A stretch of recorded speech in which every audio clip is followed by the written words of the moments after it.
ایک دن جبریل علیہ السلام آقا کریم صلی اللہ علیہ وآلہ وسلم کی پاک بارگاہ میں حاضر ہوئے تو پریشان تھے۔ تو آقا کریم نے پوچھا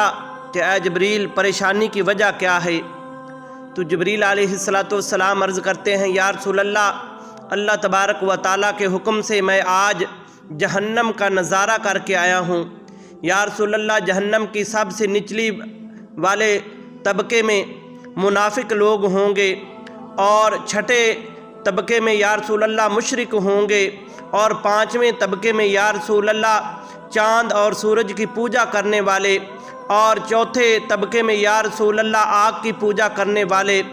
اور تیسرے طبقے میں یا رسول اللہ یہودی ہوں گے، اور دوسرے طبقے میں یا رسول اللہ عیسائی ہوں گے۔ اور پہلے طبقے میں جناب جبریل علیہ السلام خاموش ہو گئے،